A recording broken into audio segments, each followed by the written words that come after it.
All right, so we're back talking about Sicario 2. Spoilers. Go ahead, Keith. He got shot in the face. The way he was screaming and scrabbling when he gets captured because the kid recognizes him when he almost got hit in Texas. Yeah, I'm like, why are you meeting at a strip mall or a mall in general if you're going to have these high-level talks about overthrowing drug gangs? No idea. Really? In a public forum? Yeah. At the same mall that the guys are trafficking human beings. Here's the other part, right? The first movie, if you go back and watch the first movie, and Matt, you've seen it recently, so you can know what I'm talking about. The first movie, Josh Brolin's character and Benicio del Toro's character were never seen by anyone, by the public. They were always in cars. They were always sliding back and forth. They were always in shadow. They never interacted with anyone. The closest they came was when they interrogated John Barenthal's character in that police car. And you know that motherfucker got smoked at the end of that.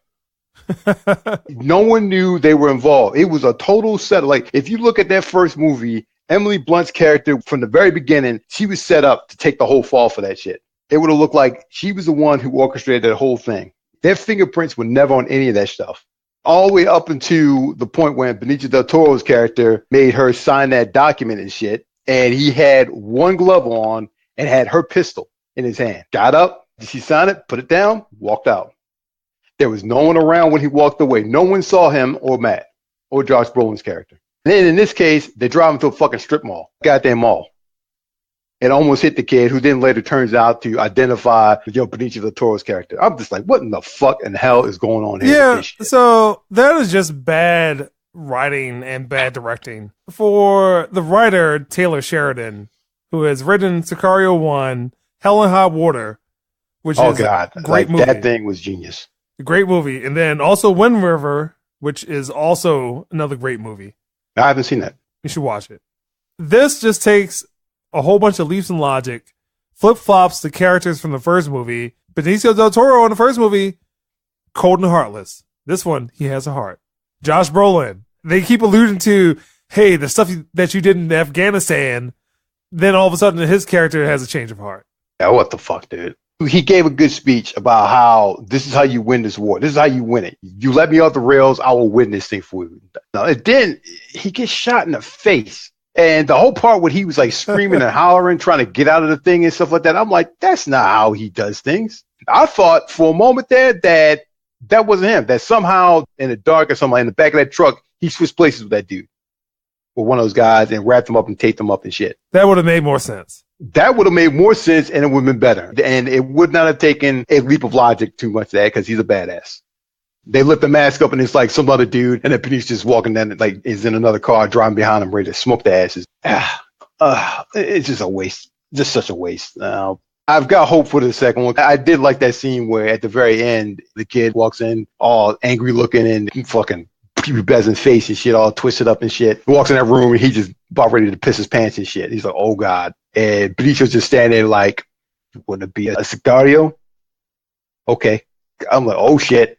Oh, what's going to happen? And then it cuts and it's, fuck. And then the badassery ends and that just didn't work. That didn't work out too well. And I will also say that the pacing is off with this movie.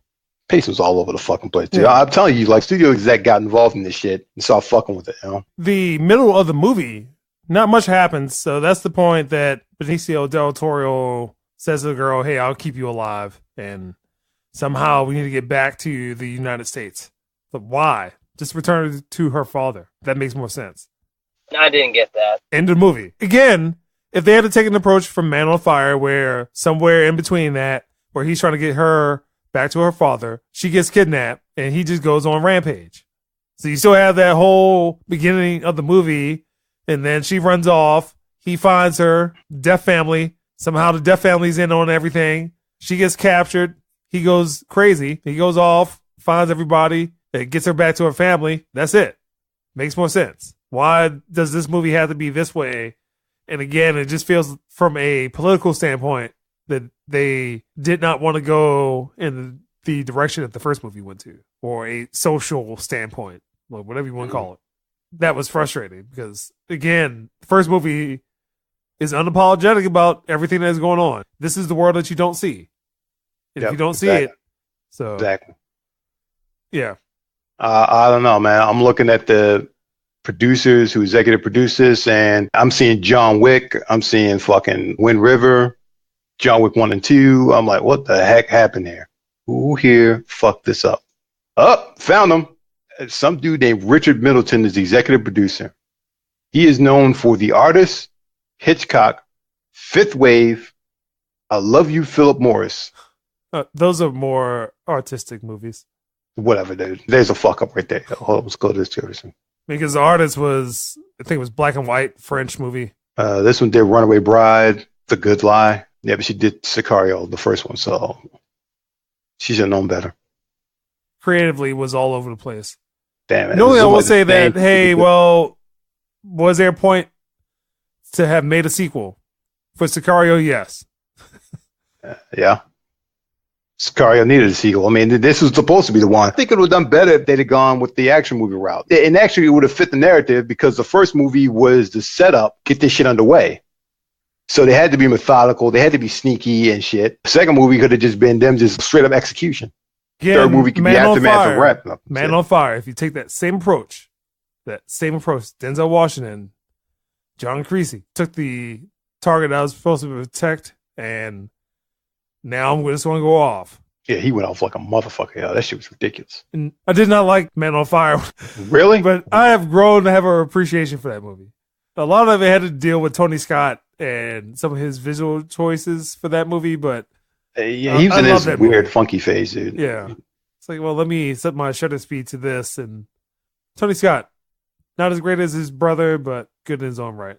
The girl who was in this was also in Transformers The Last Night. She was that girl on the plane? Yeah, she was she was that one on the plane. Well, I knew she looked familiar. Yep. Well, I'm glad that she's not in a goddamn crop top this time, yo. Michael Bay, you fucking freak. Okay. That's about. Right. God, no, Ron Reynolds. Ron Reynolds is gonna be in a Michael Bay movie. All right, let's just call this a Beast Game podcast. Call it. Don't this thing, man.